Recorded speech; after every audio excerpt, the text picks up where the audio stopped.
آج ہم بات کریں گے پی ڈی ایم کے زیر اہتمام جو حصول انصاف مارچ تھا، جو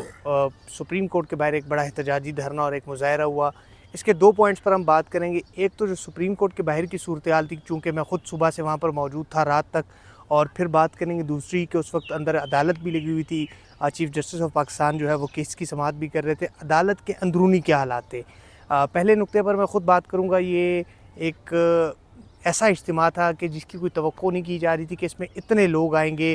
کیونکہ بڑے شارٹ نوٹس پر پی ڈی ایم کے سربراہ مولانا فضل الرحمان نے اعلان کیا تھا کہ وہ پیر کے روز سپریم کورٹ کے باہر احتجاجی دھرنا اور مظاہرہ کریں گے، اور وقت بھی صبح 9 بجے کا دیا تھا۔ تو 9 بجے امید نہیں کی جا رہی تھی کہ لوگ اس طرح آ سکیں گے، مگر جو لوگوں کو ہم نے دیکھا بڑی تعداد میں لوگ آئے، اور اس دن میں سمجھتا ہوں کہ بہت زیادہ گرمی تھی، چونکہ میں خود وہاں پر موجود تھا۔ اس قدر گرمی کے باوجود لوگوں کا ایک جم غفیر آ چکا تھا، اور یہ بھی کہا جا رہا تھا کہ انتشار ہوگا، نقصان ہوگا، ملک کی جو وہاں پر سپریم کورٹ کے باہر کے حالات ہیں وہ خراب ہوں گے۔ مگر جے یو آئی کی جو تنظیم ہے انصار الاسلام، اس نے تمام تر سیکیورٹی کے امور سر انجام دیے، اور سب سے حیران کن بات جو تھی کہ سپریم کورٹ کے باہر جو پھول لگے ہوئے تھے اس کی سیکیورٹی کے لیے بھی انصار الاسلام کے رضاکار موجود تھے، جنہوں نے اس سیکیورٹی کا، پھولوں کا بھی خیال رکھا، لوگوں کو بھی سپریم کورٹ جانے نہیں دیا، اور وہاں پر کوئی اس طرح کی گفتگو نہیں کی۔ ساتھ ہی ساتھ انصار الاسلام کے سیکیورٹی رضاکاروں نے تمام تر امور کو بھی سنبھالا، اور لوگوں کا ایک جمع خفیر جو صبح 9 بجے سے جو بلوچستان سے لے کر کراچی، اور کراچی سے لے کر رحیم یار خان، اور رحیم یار خان سے لے کر گلگت بلتستان کے لوگ آئے تھے، وہ پرامن طریقے سے رات تک بیٹھے رہے۔ یہ تو تھی باہر کی صورتحال جس سے تمام تر لوگ بخوبی واقف تھے۔ اب سپریم کورٹ کے اندر کیا ہوا، چونکہ سماعت چل رہی تھی، سماعت میں کیا گفتگو ہوئی اس پر میں بات کروں گا۔ امانت گشکوری جو ایک سینئر صحافی ہے اور سپریم کورٹ کو کور کرتے ہیں، اور اس وقت وہ کمرہ عدالت میں موجود تھے۔ بہت شکریہ امانت۔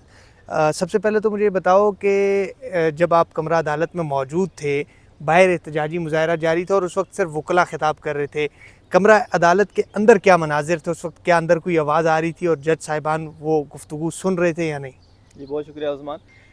بالکل، کیونکہ یہ کوئی 10 بجے کے قریب لوگ آنا شروع ہو گئے تھے، اور آغاز کر دیا گیا تھا دھرنے کا اور جلسے کا۔ تو کیس جو تھا وہ بھی لگا ہوا تھا، کیونکہ اسی دن ہی کیس کی سماعت تھی جو انتخابات کا کیس ہے پنجاب میں، اور اس میں الیکشن کمیشن نے نظر ثانی کی درخواست دائر کی ہوئی تھی کہ الیکشن ممکن نہیں ہے، تو پورے ملک میں ایک ساتھ انتخابات کرائے جائیں۔ تو وہ نظر ثانی کی درخواست جو تھی اس پر سماعت بہت ہی زیادہ اہم تھی، کیونکہ نوٹسز بھی جاری کیے گئے تھے عدالت کی جانب سے۔ پچھلی گزشتہ سماعتوں پر تمام سیاسی جماعتیں آئی بھی تھیں، تمام رہنما آئے تھے، پی ٹی آئی والے بھی آئے تھے، مذاکرات بھی چلتے رہے، وہ ناکام ہو گئے۔ اس کے بعد سپریم کورٹ کے فیصلے پر عمل نہیں ہوا، کیونکہ فنڈ نہیں دیا حکومت نے، نہ ہی سیکیورٹی فراہم کی گئی۔ تو اس دن جو تھا وہ ایک خاص دن تھا، کیونکہ پی ڈی ایم نے دھرنے کا اعلان کیا تھا، پی ڈی ایم کے سربراہ مولانا فضل الرحمان نے۔ تو حکومت اور ان کے مذاکرات کی بھی خبریں چلتی رہیں کہ ان کو روکا گیا سپریم کورٹ کے سامنے نہ جائیں، لیکن وہ پھر بھی آئے سپریم کورٹ کے سامنے، اور انہوں نے اچھا پاور شو کیا۔ تو کورٹ روم کی جو صورتحال تھی وہ بالکل، کیونکہ 12:44 پہ کیس کا آغاز ہوا سماعت کا، تو اس وقت جو ہے باہر وکلاء کی جو تقریریں ہیں وہ جاری تھیں، اور لاؤڈ سپیکر جو لگایا گیا تھا وہ اتنا کلیئر تھا، اس کی جو ساؤنڈ تھی۔ ہم کورٹ روم کے اندر بیٹھے ہوئے تھے، کورٹ روم 1 کے اندر، جہاں چیف جسٹس پاکستان بیٹھتے ہیں، تو وہاں پہ بالکل کلیئر آواز آ رہی تھی، اور ججز کے جو چہرے تھے وہ بھی ان میں بھی تو وہ ایک نظر آ رہا تھا کہ وہ باہر کی جو صورتحال ہے اس سے افیکٹ کیا ہے ان کو، مطلب گھبرائے ہوئے تھے؟ گھبرائے ہوئے آپ کہیں، ان کے چہرے کے تاثرات جو تھے ججز کے وہ نظر آ رہے تھے کہ باہر کی، کیونکہ وہ چیف جسٹس جب آئے کورٹ روم میں تو انہوں نے بھی ذکر کیا کہ میں نے ٹی وی پہ دیکھا ہے، اس کا مطلب کہ چیف صاحب بھی دیکھ رہے تھے ٹی وی پہ دھرنے کو اور پورا نا۔ تو انہوں نے کہا کہ باہر اٹارنی جنرل سے انہوں نے کہا کہ حالات دیکھیں ملک کے، اور باہر جو کچھ ہو رہا ہے ابھی میں دیکھ رہا تھا، چیف صاحب نے کہا کہ لوگ جو ہیں وہ گیٹ پھلانگ رہے تھے سرینا چوک پہ جو لگا ہوا ہے، تو صورتحال کچھ بہتر نہیں ہے، لیکن حکومت جو ہے وفاقی حکومت وہ بھی مجھے بے بس نظر آ رہی ہے کہ وہ روک نہیں سکی عوام کو، کہ مطلب لوگ اتنے زیادہ آ گئے کہ ان سے سنبھالا مطلب نہیں وہ گیا۔ مان گئے تھے کہ لوگ آئے ہیں؟ وہ انہوں نے یہ بات کی کہ حکومت بے بس نظر آ رہی ہے۔ تو اس کے بعد جو سماعت ہوئی اس میں بالکل واضح آوازیں آ رہی تھیں، اور ہم بڑے اندر جو لوگ تھے وہ چہم گویاں بھی کر رہے تھے کہ آپ چیف صاحب کیا کریں گے، اتنا بڑا مجمع بیٹھا ہے۔ وہ گیٹ بھی بند کیا ہوا تھا انہوں نے، انٹری گیٹ جو ہے ججز کا، تو ایک عجیب سی صورتحال تھی۔ تو اس کے برعکس جو سماعت تھی وہ بہت ہی مختصر رکھی گئی۔ تو مطلب ظاہر ہے کہ باہر جو جس طرح کا ماحول تھا، سپریم کورٹ کا پہلے بتا رہے تھے کہ کچھ سخت آرڈر کریں گے کہ جی آپ الیکشن کیوں نہیں کرائے، کنٹیمپٹ کی طرف بھی جا سکتے تھے، توہین عدالت کی طرف، لیکن وہ جو انہوں نے ماحول دیکھا باہر دھرنے کا، اور اتنے زیادہ لوگ اور 3 بڑی جماعتیں ملک کی، ان کے لوگ آئے ہوئے ہیں، تو وہ انہوں نے کوئی ٹوٹل 20 منٹ کی سماعت کی. اتنا بڑا کیس تھا، اس میں صرف 20 منٹ انہوں نے سماعت کی. 1:04 پہ کیس ختم کر دیا. یہ کہا کہ جی آئندہ منگل کو سنیں گے. اور بار بار جو تحریک انصاف کے وکیل تھے علی ظفر، انہوں نے کہا کہ آپ توہین عدالت کریں، سپریم کورٹ جو ہے وہ آئین کا تحفظ کرے، اور آئین قتل ہو گیا ہے، گرفتاریاں ہو رہی ہیں. تو چیف صاحب نے کہا کہ جو موجودہ صورتحال ہے اس میں آئین آپ چھوڑ دیں، آئین کو پہلے ہم حالات دیکھیں گے، آئین پہ اس وقت جو ہے عمل نہیں ہو سکتا. تو اس وقت ان کا جو چہرہ تھا تحریک انصاف کے وکیل کا، وہ مرجھا گیا، کیونکہ وہ سمجھ گئے کہ آپ چیف صاحب بھی پیچھے ہٹ گئے ہیں کہ آپ ان حالات میں اگر کوئی سخت آرڈر دیتے بھی ہیں تو لوگ جو باہر موجود تھے، ہزاروں کی تعداد میں لوگ باہر موجود تھے، تو کچھ بھی ہو سکتا تھا. تو وہ باہر کے دھرنے نے بہت زیادہ افیکٹ کیا سپریم کورٹ کو بھی، اور ججز بھی چونکہ انٹری گیٹ بھی بند تھا، انہیں بھی دشواری ہوئی، جانے میں بھی مسائل تھے. اور پھر یہ تھا کہ چیف صاحب ویسے روٹین میں 8 سے 9 بجے واپس جاتے ہیں سپریم کورٹ سے، لیکن اس دن باقی ججز بھی جلدی چلے گئے تھے، اور گیٹ چونکہ بند تھا انٹری گیٹ، تو وہ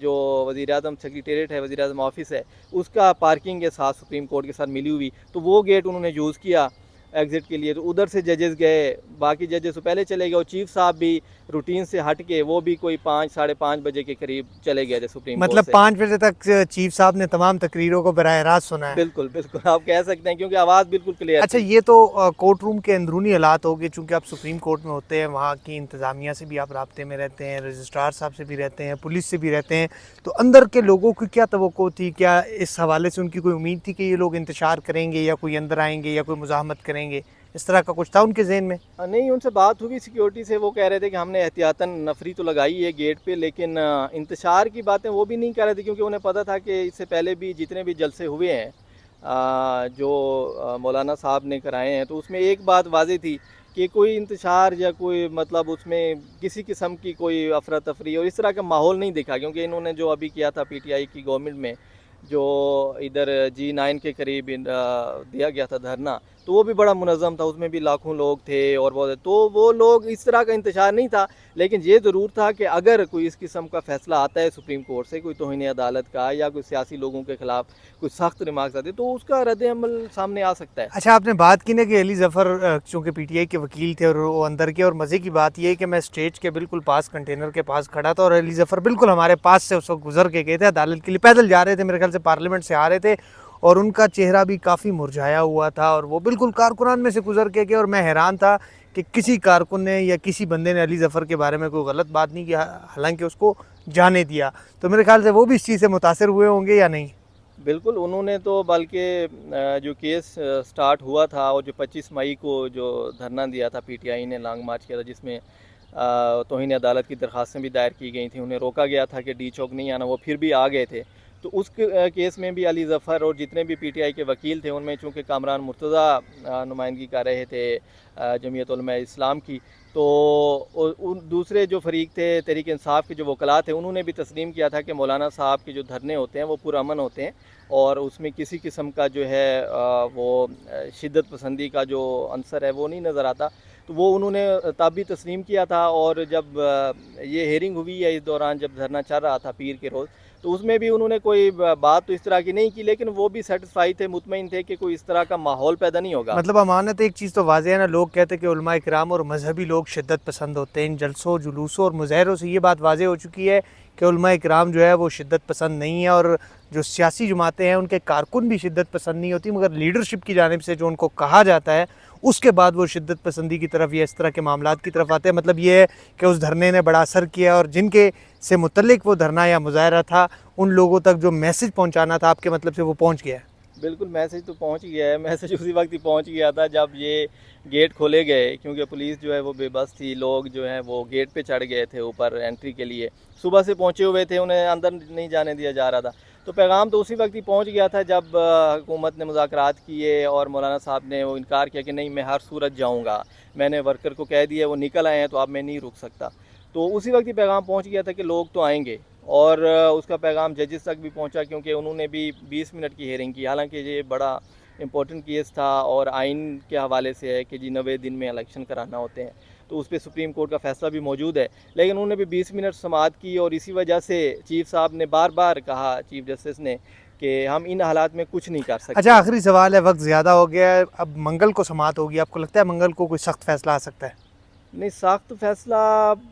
کچھ نہیں کہہ سکتے, اب سپریم کورٹ ہے, اس کی مرضی ہے, کچھ بھی کر سکتے ہیں, لیکن بظاہر نہیں لگ رہا, کیونکہ جو ماحول بن چکا ہے تحریک بظاہر انصاف نہیں کا. لگ رہا. ہماری امانت کشکوری سے تمام تر صورتحال پر تفصیلی گفتگو ہوئی, اور مزے کی بات یہ ہے کہ ایک تیر سے جو ہے نا وہ دو شکار ہوئے ہیں. پی ڈی ایم کے سربراہ نے جو اعلان کیا تھا, اور یقیناً ملک بھر سے لوگ آئے, اور ایک اب کہہ سکتے ہیں کہ بہت بڑا اجتماع تھا سپریم کورٹ کے باہر. اور سب سے بڑی چیز یہ ہے کہ کوئی انتشار نہیں ہوا, کوئی نقصان نہیں ہوئے, ایک گملہ تو چھوڑے ایک پھول بھی نہیں ٹوٹا, اور پھولوں کی سیکیورٹی کے لیے بھی انصار الاسلام کے رضاکار موجود تھے. یہ تو تھا پاور شو بھی ہو گیا. اور جن لوگوں کو بتانا چاہ رہے تھے, مولانا فضل الرحمان نے یہ کہا تھا کہ فیصلہ عوامی عدالت میں ہوگا, تو وہی عوامی عدالت میں فیصلہ ہوا, اور عدلیہ کو اور جن ججز سے متعلق یہ فیصلہ ہونا تھا ان کو بھی بتا دیا ہے کہ ہم پرامن لوگ ہیں, فیصلہ عوام کی امنگوں کے مطابق ہونا چاہیے, اور عوام باہر آئی ہے اور وہ چاہتی ہے کہ فیصلے جو ہے وہ انصاف کی بنیاد پر ہو. یعنی جس مقصد کے لیے آئے تھے, بظاہر لگ رہا ہے کہ پی ڈی ایم اس مقصد میں کامیاب ہوگی. اب تک مجھے اجازت دیں, انشاءاللہ دوبارہ ملاقات ہوگی.